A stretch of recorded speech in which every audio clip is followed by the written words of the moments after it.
자, 이번 강의는 권리의 행사와 의무에 이행해가지고 신의 성실의 원칙하고 권리남용 금지의 원칙을 공부할 건데요. 조금 까다로울 수가 있습니다. 그래서 판례 같은 것도 좀 공부를 해야 되는데, 자, 먼저 한번 정리를 해보죠. 자, 신의 성실의 원칙이라는 것은 뭐냐면, 우리 민법 2조가 권리 행사와 의무의 이행은 신에 쫓아 성실하게 해야 된다. 이걸 우리가 신의 성실의 원칙이라고 하거든요. 다시 말하면 신의 성실의 원칙이라는 것은 그냥 똑바로 권리를 행사하고 똑바로 의무를 이행해야 된다. 이런 의미가 되는 거예요. 근데 여기서 우리가 좀 조심할 것은 뭐냐면, 이러한 신의 성실의 원칙은 아무 때나 적용되는 것이 아니라 언제 적용되냐면, 자, 민법의 법률 규정을 적용을 했습니다. 적용을 했더니 오히려 사건이 해결되지 않고 모순이 발생할 때, 구체적 타당성이 결여가 됐을 때 그것을 해소하기 위해서 쓰인다는 점이죠. 그래서 신의 성실의 원칙이 적용되는 판례들은 일반적으로 법이 규정하고 있는 내용과 상이한 결론이 나오게 됨을 주의하셔야 되고요. 그 다음에 이러한 신의 성실의 원칙이 적용되지 않는 경우가 있어요. 적용이 배제되는 경우죠. 자, 물론 제가 적지는 않겠지만 신의 성실의 원칙이라는 민법 규정은 강행 규정입니다. 당사자 간의 특약으로 배제할 수 없다는 거 꼭 기억해 두셔야 되고요.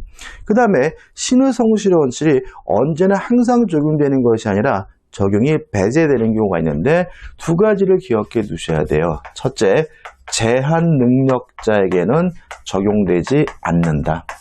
따라서 제한 능력자는 자신이 한 행위를 나중에 스스로 뭐 할 수 있죠? 취소할 수 있다. 반대되는 언행을 할 수가 있다는 거 기억해 두셔야 되고요. 그 다음에 두 번째는 강행법규 위반에도 적용되지 않습니다.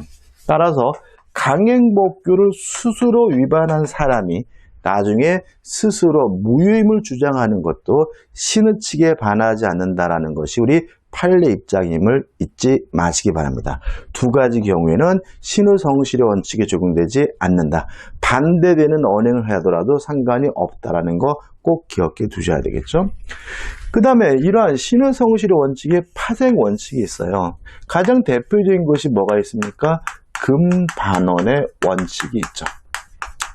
반대되는 언행이 금지가 된다. 예를 들어 가지고 아버지가 생전에 계실 때는 팔겠다고 해놓고 이제 와서 안 팔겠다고 하는 것은 반대되는 언행이기 때문에 뭐 되지 않습니까? 허용되지 않게 됨을 주의하셔야 되고요. 그 다음에 두 번째로 사정 변경의 원칙이 있죠. 근데 이 사정 변경의 원칙과 관련돼 가지고 좀 생각해 볼 것은 뭐냐면, 자, 사정 변경의 원칙이라는 것은 이런 얘기입니다. 주의 사정이 변경됐을 때 그 사정이 변경됐다는 이유로 법률의 효과를 무효화시키거나 실효시키는 것을 우리가 사정 변경의 원칙이라고 해요. 그럼 결국은 계약을 했더라도 그 계약이 사정이 변경됐다는 이유로 무효화시킬 수 있다는 말은 계약을 뭐 하지 않아도 돼요? 준수하지 않아도 된다는 의미가 됨을 주의하시기 바랍니다. 다시 말하면 사정 변경의 원칙이라는 것은 주의 사정이 변경됐다는 이유로 그 계약 또는 법률행위의 효과를 무효화시키거나 실효시키는 수 있다는 것을 우리가 사정 변경의 원칙이라고 하고요. 따라서 사정 변경의 원칙이 적용되면 계약의 내용을 뭐 할 필요가 없죠? 준수할 필요가 없다라는 의미가 되거든요. 근데 조심할 것은 뭐냐면 무효, 실효 우리가 해제 또는 해지라고 하거든요. 그럼 우리 판례는 사정 변경을 이유로 계약을 해제할 수 있느냐에 대해서는 원칙적으로 해제할 수 없다라고 판시하고 있다는 거 기억해 두시기 바라고요. 다만 보증계약과 같은 계속적 계약에 대해서는 사정 변경을 이유로 해지하는 것이 가능하다라고 판시하고 있다는 거 주의하시면 돼요. 그 다음에 세 번째로 뭐가 있냐면 실효의 원칙이라는 게 있죠. 자, 실효의 원칙이라는 것은 뭐냐면 권리를 행사하지 않고 있습니다. 권리를 행사하지 않고 있고 그 권리를 행사하지 않을 것이라는 것을 상대방에게 신뢰, 믿음을 부여했다면 더 이상 권리를 행사할 수가 없는데 이거 우리가 실효의 원칙이라고 한다. 요 네 가지 파생 원칙이 있는 거죠. 그 다음에 이제 뭐가 있냐면 권리남용 금지 원칙이죠. 자, 우리 민법 2조 2항에서 권리는 남용하지 못한다. 권리남용 금지의 원칙을 규정하고 있는데 일단 권리남용이 되려면 어떻게 되냐면 첫째, 남용, 지나친 행위가 존재해야 됩니다. 권리 행사이긴 하지만 너무나 지나친 행위가 있어야 되고요. 그 다음에 우리 판례에 따른다면 원칙적으로 가해 의사, 연명일 의사가 인정된다면 그것은 권리 남용으로서 허용되지 않는다는 거죠. 근데 여기서 좀 조심할 것은 뭐냐면 자, 우리 판례는 원칙적으로 권리 남용으로서 금지가 된다, 허용이 되지 않으려면 객관적으로 지나친 행위가 있어야 되고 주관적으로 가해 의사, 연명일 의사가 있어야 된다라고 판시하고 있는데 예외가 있어요. 상계권의 행사의 경우에는 상계의 경우에는 주관적 의사인 가해 의사가 필요 없다라고 판시하고 있음을 주의하시기 바랍니다. 따라서 일반적으로 권리 남용으로서 허용되지 않으려면 주관적으로 가해 의사가 필요해야 되지만 상계의 경우에는 가해 의사가 필요 없다라고 판시하고 있다는 말은 가해 의사, 엿먹일 의사가 없다 하더라도 권리 남용으로서 허용되지 않는다는 의미가 됨을 주의하시기 바라고요. 그 다음에 권리 남용이 되면 효과입니다. 원칙적으로 권리 자체가 박탈되는 것은 아니다. 물론 예외적 권리가 박탈되는 경우도 있지만 권리 남용이 된다 그래서 권리 자체가 박탈되는 것은 아니라는 것까지 정리하시면 되겠죠. 이 정도가 신의 성실 원칙, 권리 남용 금지 원칙이 되는 거죠. 이거 가지고 이제 우리가 문제를 풀어보면 되겠죠. 자, 문제를 보죠. 1번입니다. 신의 성실의 원칙에 관한 설명으로 옳지 않은 거죠. 1번. 사정 변경의 원칙은 신의 성실의 원칙에 적용이라서 계약주의 준수 원칙의 예외이다. 맞죠? 다시 말하면 사정 변경의 원칙은 신의 성실의 원칙의 파생 원칙인데 사정 변경의 원칙이 적용되면 계약을 준수하지 않아도 된다는 논리가 발생하기 때문에 계약 준수 원칙의 예외이다. 맞는 질문이 되는 거죠. 2번, 신의 성실의 원칙은 권리와 의무의 내용을 보다 구체화하는 기능을 한다. 맞겠죠? 3번, 신의 성실의 원칙에 반하는 것은 당사자의 주장이 없더라도 법원이 직권으로 판단할 수 있다. 물론 맞는 질문입니다. 설명드릴 게 없죠. 4번, 강행법규 위반됐어요? 자, 다시 말씀드리면 신의 성실의 원칙의 가장 중요한 원칙이 뭐냐면 파생 원칙이 금반원의 원칙이잖아요. 반대되는 언행이 금지되는 거잖아요. 적용되지 않는 경우가 있다 그랬죠.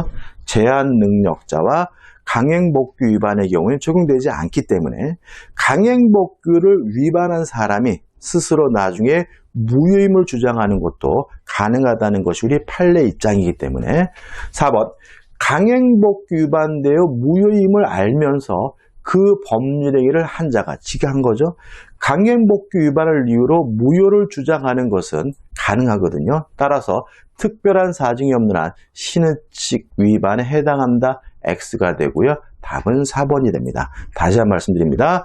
제한 능력자와 강행법규 위반의 경우에는 신의 성실의 원칙이 적용될 수 없다는 거 꼭 가지고 가셔야 됩니다. 5번입니다. 이건 뭐 사기에서 볼 건데 아파트 단지 인근에 쓰레기 매립증이 건설될 예정이에요. 자, 우리가 사기에서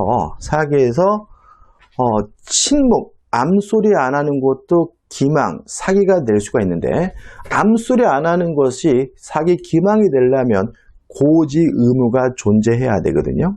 물론 아파트 인근에 쓰레기 매립장이 건설될 예정이라는 사실은 당연히 고지할 의무가 있는 거기 때문에 암수리 안 하고 침묵을 하고 아파트를 분양했다면 기망사기라는 것이 우리 판례 입장이므로 쓰레기 매립장이 건설될 예정이라는 사실을 수분양자들이 알았더라면 분양계약을 체결하지 않았을 사정이 있을 경우 분양자는 그 사실을 고지할 신의칙상 의무가 있다, 고지 의무가 있다, 맞는 질문이고 고지 의무가 있으니까 암소리 안 했고 침묵을 했다면 그것만으로도 기망사기가 된다는 것이 우리 판례 입장인 거예요. 답은 뭐죠? 4번입니다. 2번입니다. 신의 성실의 원칙에 관한 설명으로 옳은 것을 찾네요.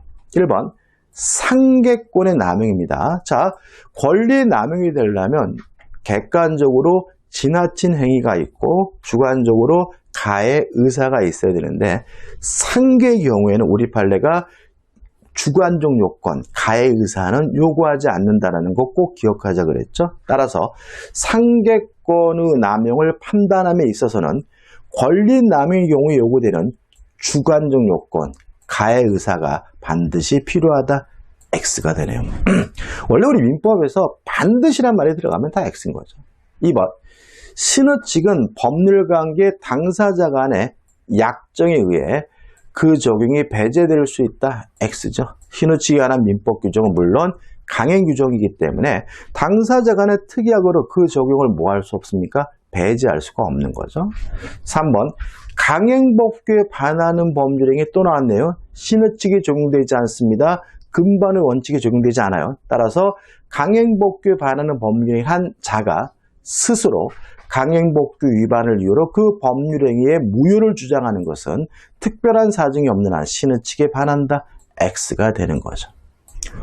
4번 고용관계 존부를 둘러싼 분쟁. 고용관계가 무효다, 유효다. 여기도 당연히 신의성실의 원칙이 적용이 돼야 되거든요. 따라서 근로자의 생존과 밀접한 관련을 갖는 것이므로 이에는 신의칙이란 실의 원칙이 적용되지 않는다.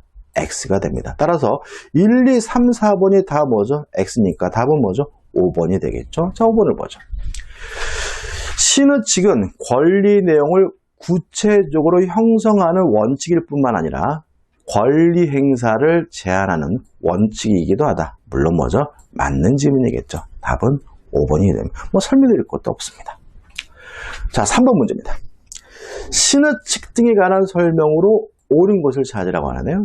1번 사적자치 원칙상 계약 당사자는 신의칙의 적용을 배제할 수 있다. X입니다.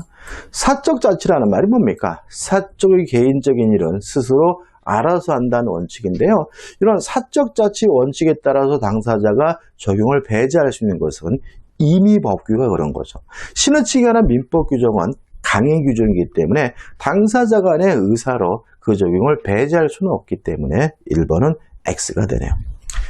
2번 법률행 해석입니다. 자, 법률 해석에서 우리 자세한 뒤에서 배우는데 첫 번째 해석의 기준이 뭐냐면 첫째, 당사자의 기도한 목적, 두 번째, 사실인 간섭, 그 다음에 세 번째, 임의법규, 그 다음에 마지막으로 신의 성실 및 조례예요. 따라서 신의 성실의 원칙은 법률 해석의 기준으로 쓰이고 있거든요. 따라서 2번 법률행 해석은 당사자의 진위를 탐구하는 것이므로 신의칙이 적용될 여지가 없다. X입니다. 일단 신의칙이 적용될 여지가 없다라는 지문도 X고요. 진위를 탐구한다는 것도 X입니다. 우리가 나중에 법률 해석에서 말씀드리겠지만 원칙이 뭐냐면 규범적 해석이기 때문에 법률행 해석은 진위 의사를 탐구하는 것이 아니라 표시행위의 객관적 의미를 탐구하는 것이 법률행 해석에 따라서 진위를 탐구하는 것도 아니고요. 신의칙이 적용이 되기 때문에 2번은 X네. 3번입니다. 좀 설명드릴게요. 자, 이 부분입니다. 자, 사정 변경을 이유로 계약을 뭐 할 수 있어요? 해지할 수가 있습니다. 근데 이 해지와 관련돼 가지고 뭐가 나오냐면 보증이 나와요.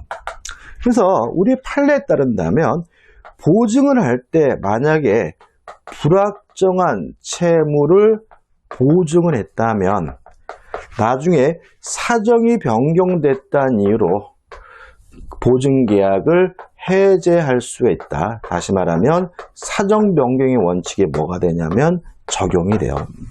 근데 만약에 보증할 당시에 이 채무액이 확정돼 있어요. 확정 채무를 보증한 경우에는 우리 판례에 따른다면 사정 변경을 이유로 계약을 뭐 할 수 없죠? 보증계약을 해지할 수 없다라고 판시하고 있거든요. 정확하게 기억해 두시면 되겠죠. 다시 말하면 보증계약과 같은 계속적 계약의 경우에는 사정 변경을 이유로 계약을 뭐 할 수 있어요? 해지할 수가 있는데 만약에 그 사람이 보증을 쓴 그 채무가 이미 결정된 확정 채무인 경우에는 사정 변경을 이유로 뭐 할 수 없어요? 해지할 수 없다는 것까지 꼭 확실하게 기억해 두시기 바랍니다. 은근히 잘 내는 판례죠. 자, 3번입니다. 이사의 지위에서 부득이 회사의 계속적 거래 강요란 불확정한 채무에 대하여 보증인이 됐어요. 그럼 이거는 불확정한 채무니까 사정 변경을 이유로 계약을 뭐 할 수 있어요? 해지할 수 있는 경우고요. 따라서 이사의 지위를 떠난 경우 사정 변경을 이유로 보증계약을 해지할 수 없다는 지문은 뭐가 되죠? X가 되는 거죠. 4번 또 나왔네요. 이런 것처럼 우리가 주택관리세 민법 문제는 지문이 반복되는 경향이 있어요. 아파트 분양자는 아파트 단지 인근에 쓰레기 매립자인 건설 예정인 사실을 분양계약자에게 고지할 신의칙상 의무를 부담한다. 맞는 지문이고요. 따라서 고지 의무가 존재하기 때문에 고지하지 않고 침묵하면서 아파트 매매계약, 분양계약을 했다면 사기를 이유로 취소할 수 있다는 것이 우리 판례 입장인 거죠. 답은 4번입니다. 5번 법정 대리인의 동의 없이 신용구매계약을 체결한 미성년자가 나중에 법정 대리인의 동의 없음을 이유로 이를 취소하는 것은 신의칙에 반한다. X죠.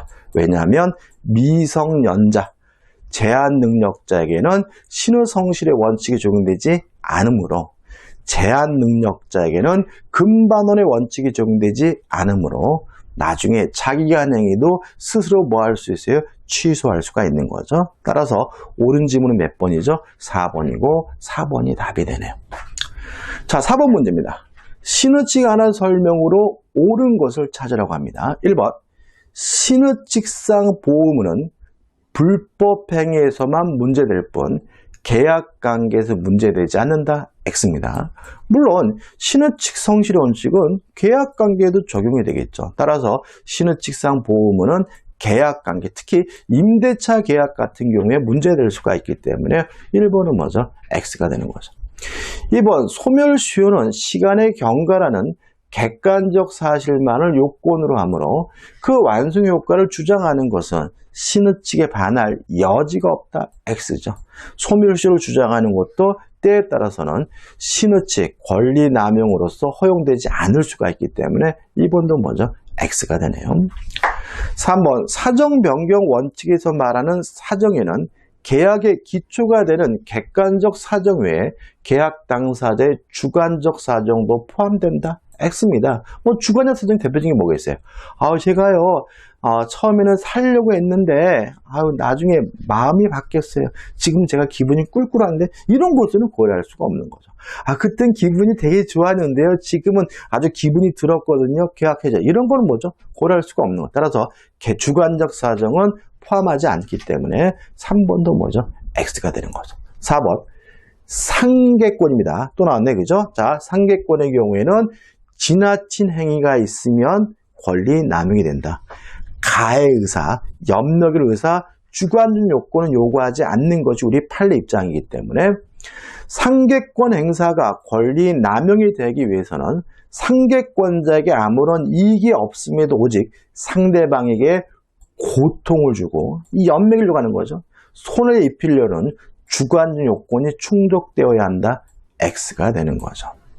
5번 토지 이용권 없는 건물에 대한 토지 소유자의 철거 청구가 권리 남용에 해당해요. 자, 그럼 생각해 보자고요.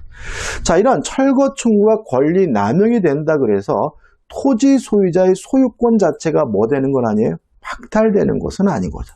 여전히 이 사람은 토지 소유자인 거예요. 따라서 철거해달라고 청구할 수는 없지만 그동안의 사용이익은 부당이득으로서 반환해달라고 청구할 수가 있고요. 또 앞으로는 그 건물 주인과 임대차 계약을 하거나 지상권 설정 계약을 하면서 토지 사용 수익 관계를 확립해야 되겠죠. 따라서 철거 청구가 권리 남용이 되면 철거를 못한다는 뿐이지 권리 자체가 박탈되는 것은 아니에요. 따라서 철거 청구가 권리 남용에 해당하여 허용되지 않더라도 임료 상당의 부당이득 반환 청구권까지 배제되는 것은 아니다. 그동안의 사용이익은 부당이득으로서 청구할 수 있다. 맞는 질문이고요. 답은 뭐죠? 5번이 됩니다. 자, 5번 문제입니다. 신의 성실의 원칙에 관한 설명으로 옳은 것을 찾으라고 하는데요. 1번 신호측이 위반한 여부는 당사자의 주장이 없는 한 법원이 직권으로 판단할 수 없다. X죠? 반복적이네요.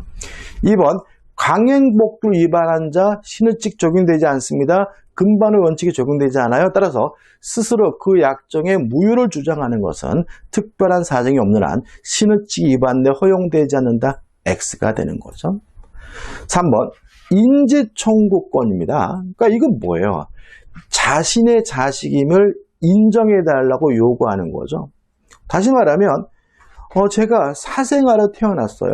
근데 20년 만에 친아버지를 발견해가지고 만나가지고 내가 당신의 아들입니다 라고 했더니 넌 몰라 자식아, 나 누군지 몰라 라고 부정을 할 때 저는 자식임을 인정해달라고 청구할 수 있는데 이거 우리가 인지청구권이라고 하고요. 물론 20년 지나도 30년 지나도 행사할 수 있는 것이니까 실효의 원칙이 적용되는 것은 아닌 거거든요. 따라서 인지청구권은 장기간 행사하지 않아서 상대방에게 더 이상 그 권리를 행사하지 않을 것이라는 신뢰할 만한 정당한 기대가 형성되었다면 인지청구권 실효된다. X입니다. 다시 말하면 행사하지 않았고 신뢰가 형성됐더라도 인지청구권이 뭐 되는 건 아니에요? 실효되는 것은 아닌 거죠.